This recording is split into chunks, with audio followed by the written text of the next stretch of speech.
If you have questions or suggestions for future podcasts, please submit them in the comment section below. Don't forget to like, share, and subscribe. Who owns education? Hi, I'm Dave Arnott, the Christian Economist. Education is the key to unlocking the world, a passport to freedom. I noticed that quote from Oprah Winfrey on the wall of the Nashville airport recently while Ginger and I were there for the release of the theme song for the Christian Economist titled Earn a Profit. More about the song some other time. Today, my subject is education and who owns it. God's frameworks. First, the phrase, unlocking the world. Miss Winfrey is absolutely correct, and I agree. I've often said that my hope is that my students at Dallas Baptist University will say, Professor Arnott helped me understand my world, and I'm just the messenger. The information comes from so many authors. Just a small example. In the first chapter of the strategic management book I use, the authors have listed 132 citations. That's just amazing. Think about all the information that gets sifted and sorted, categorized into just that one chapter.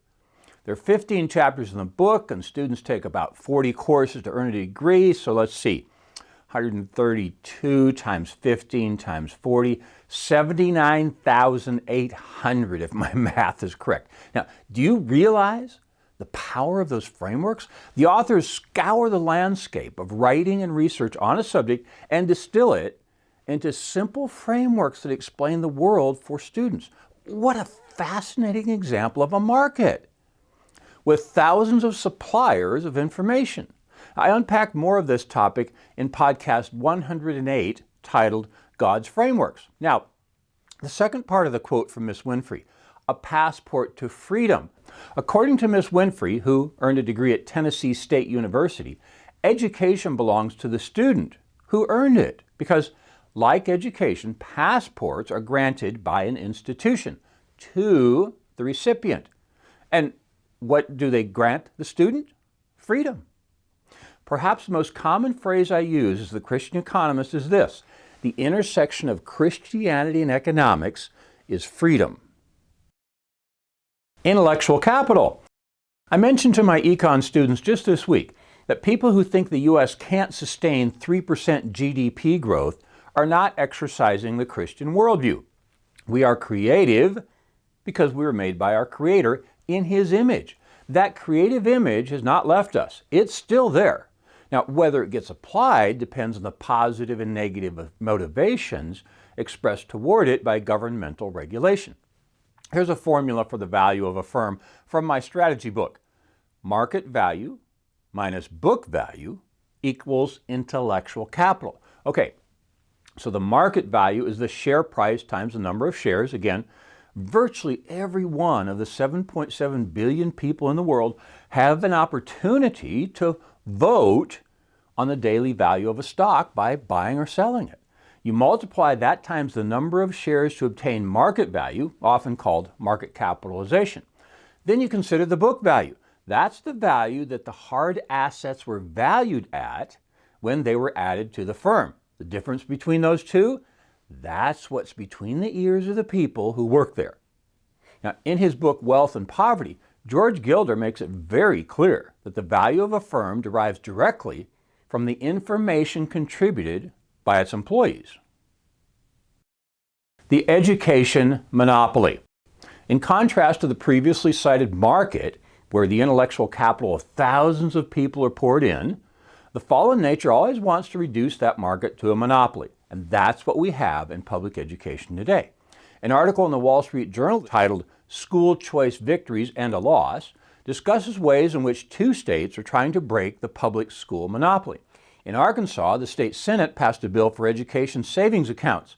The bill would provide funds worth about $6,500 per student, or 90% of the core amount the state provides to districts per public school student. The funds can be used for private school tuition, homeschooling curriculum, and more. Next door in Oklahoma, a school choice bill sailed through the state house. The legislation offers a refundable $5,000 tax credit per student for parents with children for private tuition. Republican Governor Kevin Stitt praised its passage, quote, "We're injecting some competition into the education system, and that's a good thing." end quote. Well, of course competition is a good thing. I point out in podcast number 58, called Why the U.S. Can't Be Socialist Like Sweden, that every family in Sweden gets the equivalent of what we would call a voucher to send their children to any school they choose. Competition in education. The general assumption is that we educate children so they will know how to thrive in the uncertain world that's ahead of them. Now, that was the same purpose of the directives found in Deuteronomy 6, when the Israelites were preparing to cross the Jordan into a new land they would possess. Picking it up in verse 5, it reads, "Love the Lord your God with all your heart, and with all your soul, and with all your strength." Jumping to verse 7 now. "Impress them on your children. Talk about them when you sit at home and when you walk along the road, when you lie down and when you get up. Tie them as symbols on your hands and bind them on your foreheads. Write them on the door frames of your houses and on your gates." End quote. Okay, that seems to endorse homeschooling, not public education. See, from the Christian economics viewpoint, there is great power in a market for education, as called for in the Deuteronomy citation.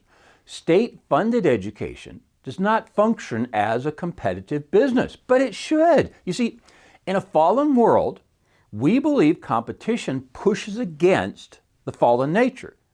Education must be submitted to the rigors of the market where everyone gets a chance to vote. Yeah, how can the same people who praise the Voting Rights Act of 1965 be against educational choice, which is an economic form of a vote? Thomas Sowell wrote a book on the subject. It was titled Inside American Education. The subtitle tells more about his views. It is The Decline, the Deception, the Dogmas. In 1609, Galileo drug the governor of the city-state of Venice up the 323 steps of San Marco Tower to show the support he had found for the heliocentric view. That is, that the sun was the center of the solar system, not the earth. Here's the plaque you see at the top of the tower. Now, because my predecessors, priests in the Catholic Church, found that to be in conflict with their view that the earth was the center, Galileo was sentenced to house arrest for the rest of his life.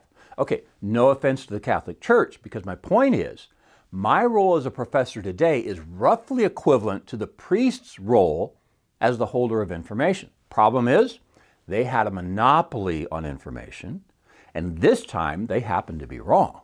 So instead of referring the question to the market for information, they used their monopoly to suppress Galileo's idea. That's what public education does today. It suppresses market-driven information.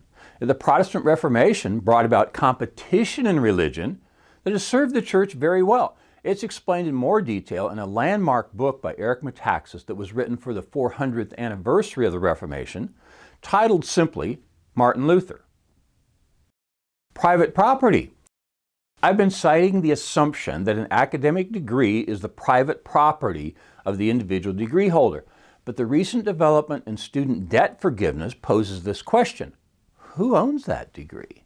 In podcast number 137, titled Student Loan Forgiveness, I point out that when they were challenged about the legitimacy of debt forgiveness, the Biden administration used the defense of publicly disclosing the names of their political enemies who received coronavirus support for their firms. Now, that the two are not at all allied is not even my point.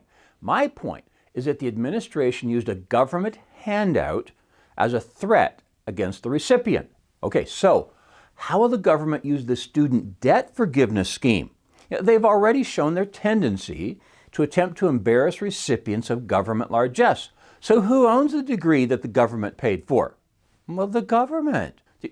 Children do not grow up with property of the U.S. government stamped on their shoulders, nor should we allow the government to control education along with the powerful teachers' unions, which I haven't even had time to get to today.